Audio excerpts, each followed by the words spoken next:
तरह से मैं अरेंज कर रहा हूँ बहुत सारे ऑब्जेक्टिव टेंस से भी, ठीक है। मतलब present indefinite continuous perfect perfect continuous जितने भी चीज़ें पढ़ाऊंगा उन सारी चीज़ों से कराऊंगा, याद रखना, ठीक है। याद रखना, सिर्फ ट्रांसलेट बनाना नहीं सीखना है, उसको तोड़ना, ऑब्जेक्टिव में बनाना, हर चीज़ करा दूंगा इंग्लिश में।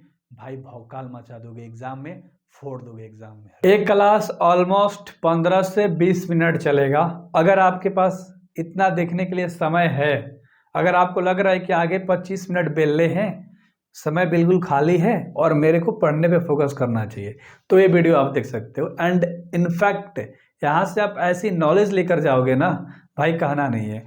प्रेजेंट इंडेफिनिट टेंस के बारे में पूरा निचोड़ जानेंगे हम लोग। ये तो जानेंगे कि ता ते ती कहाँ इस्तेमाल होता है, ता है ती है ते हैं आप रटे हो मेरे को पता है, ये चीज़ पे डिस्कस करेंगे, हर चीज़ पे डिस्कस करेंगे। सबसे पहले एक ओवरव्यू ले लेते हैं, है ना।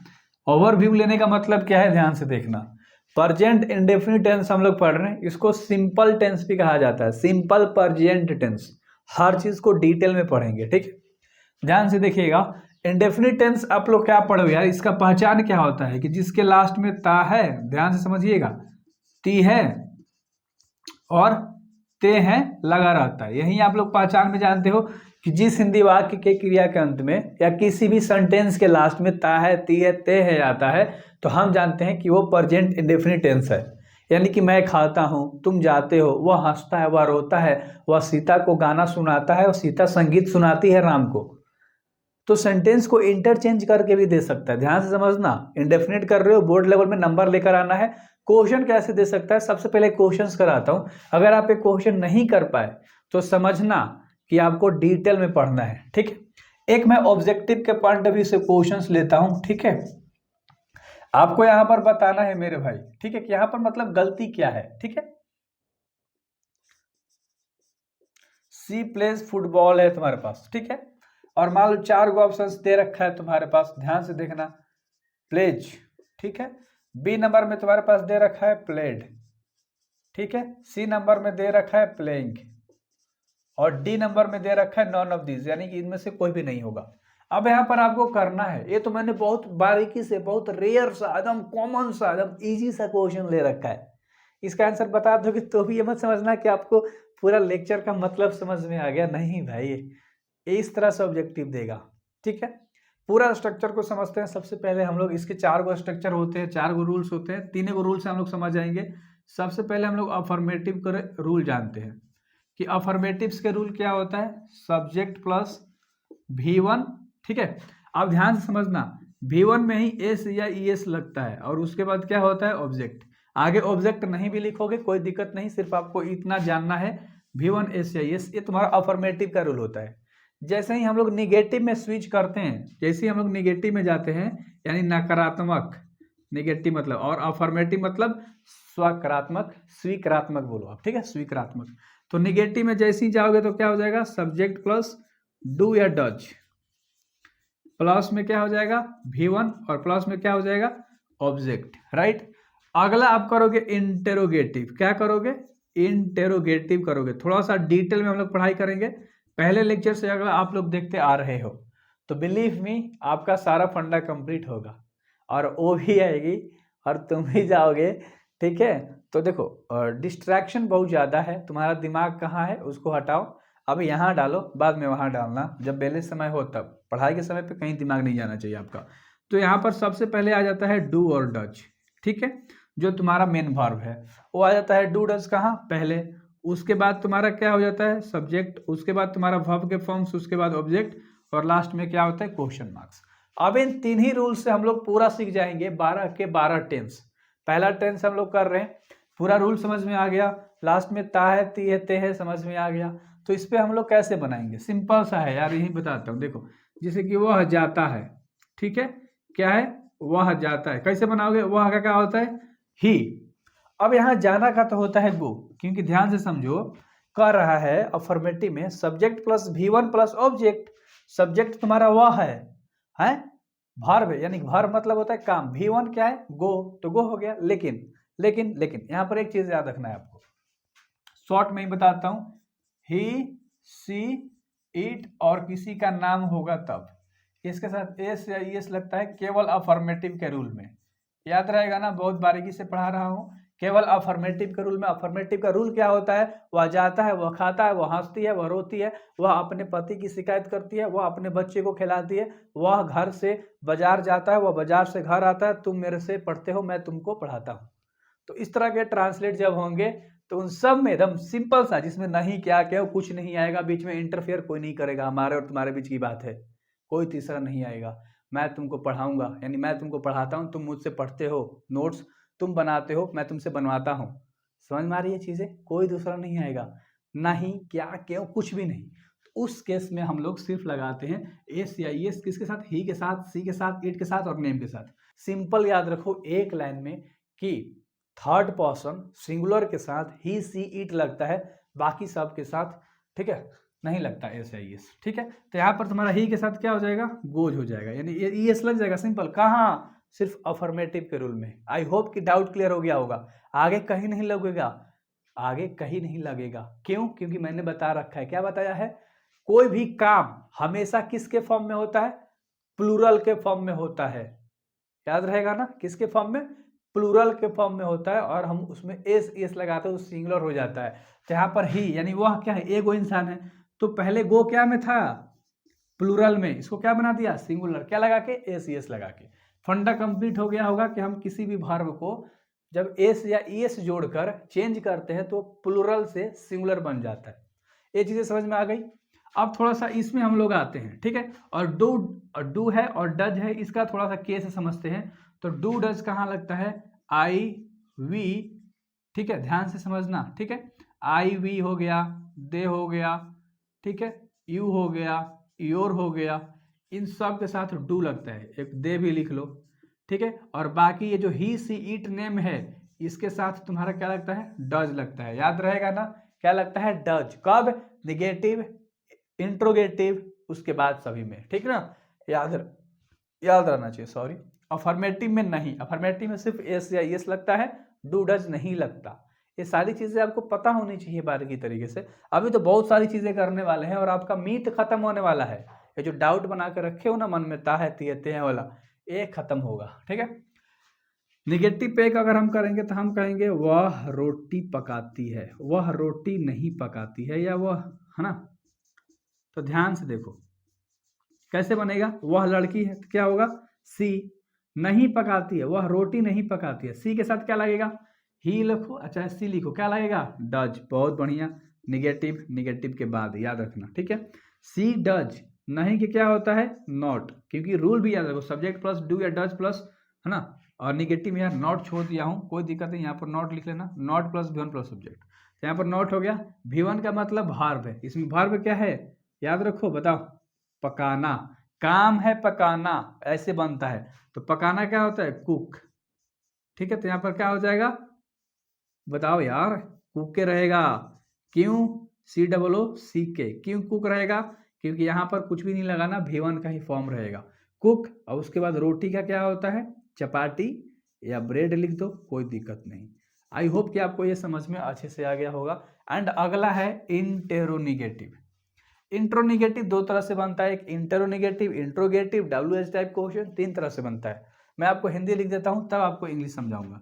जैसे कि पहला है क्या मैं खाता हूं। अभी हार्ड ट्रांसलेट भी करेंगे, बी रिलैक्स। क्या मैं खाता हूं। दूसरा हो जाएगा मैं क्यों खाता हूं। दो ही चीज याद रखो ना यार, मैं क्यों खाता हूं। अब यहां पर ध्यान से समझो, क्या मैं खाता हूं, मैं क्या होता है? आई। आई के साथ क्या लगेगा? डू। तो यहाँ पर डू पहले आ जाएगा, आई बाद में, क्योंकि क्वेश्चन पूछ रहा है। जिसका आंसर हम हाँ या ना में दे सकते हैं, उसके पहले हेल्पिंग वर्ब लगता है, सब्जेक्ट के पहले। सब्जेक्ट तुम्हारा आई है, उसके पहले ही लग जाएगा, क्योंकि क्या मैं खाता हूँ, हाँ या ना। मैं खाता हूँ भाई तो बोलूंगा हाँ, नहीं खाता बोलूंगा नहीं, ठीक है। तो डू आई, और खाना क्या होता है? ईट, और ईट का ईट ही रहेगा, जस्ट बात खत्म। अगला है तुम्हारा, ध्यान से देखो, मैं क्यों खाता हूं। तो मैं बताऊंगा ना, रीजन बताऊंगा, कारण बताऊंगा कि भूख लगल था, पेट में चूहा कूद रहा था, इस तरह से बताऊंगा ना कारण। तो इसी तरह से तो सबसे पहले इस कारण को ही पकड़ लेंगे, क्यों। तो सबसे पहले हम सिर्फ कारण को पहले लिख देंगे, क्योंकि ये WH टाइप क्वेश्चन है। अगर मैं रूल की बात करूं तो यहाँ पर तुम लिख सकते हो WH type question plus do या डज, वरना आप कहोगे कि भैया नहीं लिखवाए, सारा चीज लिखवाते हुए चलूंगा। Subject plus V1 plus object और लास्ट में क्वेश्चन मार्क्स। और तुम्हारा किसका रूल हो गया, WH type interrogative, WH plus interrogative लिख सकते हो, कोई दिक्कत नहीं है। तो ये इसका रूल हो गया, डेफिनेटली अच्छे से समझ में आ गया होगा, ठीक है। तो यहाँ पर वाई को पकड़ लिया। उसके बाद सब्जेक्ट के पहले क्या लगता है, जब भी प्रश्न पूछा जाता है तो बहुत बढ़िया, हेल्पिंग वर्ब पहले आता है तो वाई के साथ डू लगता है, फिर आई बाद में चल जाएगा। और खाना का क्या होता है, ईट। अब यहाँ पर भी क्वेश्चन से छोड़ा, यहाँ पर भी छोड़ा था, तो क्वेश्चन आंसर लगेगा ही लगेगा, हिंदी में भी लगेगा, ठीक है। तो हर चीज को बारीकी से कंप्लीट करते हुए चलना है, स्टेप बाय स्टेप आप करोगे तो चीजें समझ में आएंगी। अब आप सोचते हो कि मैं गलत बताता हूँ, भाई स्टेप बाय स्टेप मेरा चलना काम है और मैं स्टेप बाय स्टेप चलता हूँ एंड आपको पढ़ाता हूँ, तो बिलीव मी आप मचा दोगे। अब एक और चीज समझो, अब तो ये रही मोटा मोटी बात है जो आप पढ़े थे अभी तक, सिर्फ ओ मैंने बताया कि जिस हिंदी वाक्य क्रियाकंद में ता है, ती है, ते है, उसके लास्ट में लगा रहे कोई भी सेंटेंस के, तो उसमें डू डज का प्रयोग होता है। अफर्मेटिव में कुछ नहीं लगता, एस ईस लगता है, कब, ही सी इट नेम के साथ। जैसे ही निगेटिव में स्विच करते हैं तो निगेटिव से लेके इंट्रोगेटिव, इंट्रोनिगेटिव, WH टाइप इंट्रोगेटिव, इन सभी में डू डज आ जाता है बीच में और एस ईएस भाग जाता है, और बाकी सब में डू डज और V1 काम करता है, वर्ब का फर्स्ट फॉर्म, एस ईएस कुछ नहीं लगता। कब, negative, interrogative, interronegative, WH type interrogative, याद रहेगा ना। अफर्मेटिव में केवल ही सी इट नेम के साथ, एक बार और, इंटेरोगेटिव में, अफर्मेटिव में ही सी इट और नेम, इन चारों के साथ क्या लगता है, एस ईएस लगता है, याद रखना, बहुत बढ़िया। आगे देखो, अब हम लोग यहां पर थोड़ा सा चीजें जानेंगे ना। मान लो तुम्हारा सिंपल सेंटेंस हो गया, इसमें दो तरह से चीजें आती हैं, एक हैबिचुअल यानी एक हैबिट पे, और एक आती है इरिटेशन पे। क्या पे आती है, इरिटेशन पे आती है, ठीक है। और भी बहुत सारी चीजों पे क्वेश्चंस इसमें डाले जाते हैं, पूछे जाते हैं, और आप वहां पर कंफ्यूज हो जाते हो। समझ में आ रही है चीजें, आप वहां कंफ्यूज हो जाते हो। 1 मिनट, कॉल आ रहा है थोड़ा सा। हाँ, तो हैबिट क्या होता है, हैबिट क्या होता है पता है ना आपको। जैसे मैं सच बोलता हूं, तो ये मेरा हैबिट हो गया कि मैं सच बोलता हूं, तो ये हैबिट में आएगा। इरिटेशन में क्या आएगा, मैं राहुल की शिकायत करता हूं। संगीता अपने पति के बारे में शिकायत करती है, तो इरिटेशन हो गया। इरिटेशन समझते हो ना क्या होता है, अरे यार रोज रोज एक ही बात बोल के पका रहा है, आ गया बकबक करने के लिए, इस तरह से इरिटेशन कहलाता है। क्या कहलाता है, इरिटेशन। एक लड़का है, आपसे डेली आके एक ही सवाल पूछेगा, आप उसको जवाब दे दे के थक गए हो, भाई मेरे को मत तबाह कर, मेरे को पढ़ना है यार, मेरा एग्जाम आ गया यार, फिर आ रहा है, अरे भाई चल खेलने चल, भाई चल गेम खेलने चल। तो जब तुम्हें इरिटेशन का अभाव हो, कि तुम्हें इरिटेशन हो रहा है, उस केस में भी डू डज लगेगा, ठीक है। अब यहाँ पर ध्यान से देखो, डू डज लगेगा निगेटिव से, अफर्मेटिव से नहीं लगेगा। हैबिट वाला में भी वही चीजें हैं। एक यूनिवर्सल ट्रूथ के ऊपर भी दे देगा क्वेश्चंस, क्या दे देगा, यूनिवर्सल, यूनिवर्सल ट्रूथ समझते हो ना यार, जो पूरे दुनिया में है सच, यानी सूरज पूर्व से उगता है, हैं, सूर्य पूर्व से उगता है, चलता है, समझ में आ गया ना। The sun rises in the east, याद रखना। द क्यों लगा, क्योंकि ये क्या है, सूर्य जो है एक ही है पूरी दुनिया में, और एक गैलेक्सी का एक पार्ट है, पूरे ब्रह्मांड का एक पार्ट है, तो द लगा, सिंपल। सोलर सिस्टम पढ़े हो ना यार, सौरमंडल। हाँ, तो बहुत सारी चीज़ें तुम्हें पता है, मेरे को पता है। तो द सन लगा। राइजेस क्यों लगा, राइजेस क्यों लगा, मैंने बताया था ना कि एस यस लगता है अफर्मेटिव में, तो the sun rises in the east क्यों लगा, सूर्य में, यानी कि पूरब में सूर्य उगता है, तो पूरब में उगता है in the east, the sun rises in the east. So I hope कि आपको सारी चीजें समझ में आ गई। एंड अब हम लोग आते हैं ऑब्जेक्टिव के पार्ट पे, ठीक है। ट्रांसलेट बिलीव मी, अगला एक और पार्ट लेकर आऊंगा, ठीक है। बिल्कुल भी रिलैक्स रहो यार, ऑब्जेक्टिव के पॉइंट ऑफ व्यू से लाऊंगा। सिर्फ आप जो भी चीज़ पढ़ रहे हो ना, एक चीज़ याद रखना, जिसमें फैक्ट के बारे में, ट्रूथ के बारे में, है ना, इरिटेशन के बारे में, हैबिट के बारे में बात की जाती है, वो सब इंडेफिनिट में आता है। कभी कभी इंडेफिनिट में ना इज एम आर भी लगता है, V4 भी लगता है, यानी कंटिन्यूअस वाला सब अफर्मेटिव यानी प्रेजेंट इंडेफिनिट में बन रहा होता है, अफर्मेटिव के वाक्य में बन रहा होता है। कंफ्यूज हो सकते हो इसमें, ठीक है। तो इसलिए अभी बोर्ड लेवल पे पढ़ा रहा हूँ, सिर्फ एग्जाम को समझा रहा हूँ कि जो तुम्हारा एग्जाम है सिर्फ उसी के बारे में पढ़ो एंड देन मचा दो बोर्ड एग्जाम में। ठीक है मेरे भाई, आगे देखो थोड़ा सा और हम लोग करते हैं। ठीक है, चलो अब मैं डायरेक्ट आपको ट्रांसलेट कराता हूँ, यानी कि ऑब्जेक्टिव कराता हूँ। चलो एक क्वेश्चन है तुम्हारे पास, ठीक है।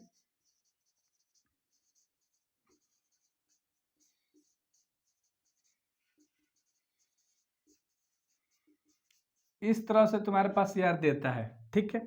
अब यहाँ पर तुम्हारे पास ऑब्जेक्टिव मतलब ऑप्शंस में क्या देगा, ध्यान से देखो। आप लोग क्या करते हो ना, बहुत ज्यादा कंफ्यूज कर देते हो अपने आप को, ठीक है।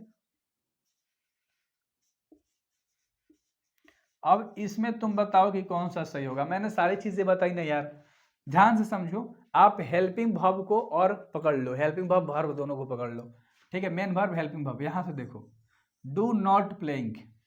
अब डू नॉट प्लेइंग मैंने क्या पढ़ाया था, डू नॉट जब भी होगा तो उसके साथ भी1 का यूज होगा। मैंने रूल छोड़ रखा है, डू या डज जब भी लगेगा, डू या डज जब भी लगेगा भी1 का इस्तेमाल होगा, भी1 वर्ब का फर्स्ट फॉर्म। यहाँ पर तुम्हारा वर्ब का कौन सा फॉर्म लगा दिया गया है, भी फोर्थ लगा दिया है, क्योंकि प्ले अगर पता है, प्ले भी1 होता है, ठीक है। प्लेड क्या होता है, भी2, भी3 क्या होता है, प्लेड, और भी4 क्या होता है तुम्हारा, प्लेइंग होता है, और भी5 क्या होता है, प्लेज होता है। तो डू डज के साथ तुम्हारा क्या लगेगा यहाँ पर, भी1, भी1 तुम्हारा यहाँ, भी2, भी3, भी4, भी5, तो भी1 तुम्हारा ये रहा प्ले, तो तुम्हारा ऑप्शन इसमें कौन सा होगा, प्ले होगा। उम्मीद करता हूं समझ में आया होगा। एक और हम लोग लेते हैं, थोड़ा सा डिटेल में करेंगे और यहाँ पर आपको बताना है। सी खाली स्थान है, ठीक है।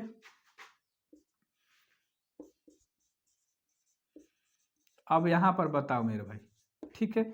See fill in the blanks, not play hockey. यहां पर तुम्हारे पास ऑप्शन है, ए नंबर में तुम्हारे पास ऑप्शन है डू, बी नंबर में ऑप्शन है तुम्हारे पास डज, सी नंबर में तुम्हारे पास ऑप्शन है इज, और डी नंबर में तुम्हारे पास ऑप्शन में है आर, ठीक है। तो इसमें से बताओ तुम्हारा कौन सा ऑप्शन सही होगा मेरा भाई। तो मैंने बताया था सी, सबसे पहले पकड़ो, क्या पकड़ो, main verb helping verb, play पकड़ लो, प्ले के पहले सब पकड़ लो खाली स्थान तक, पकड़ लिया, अच्छे समझना।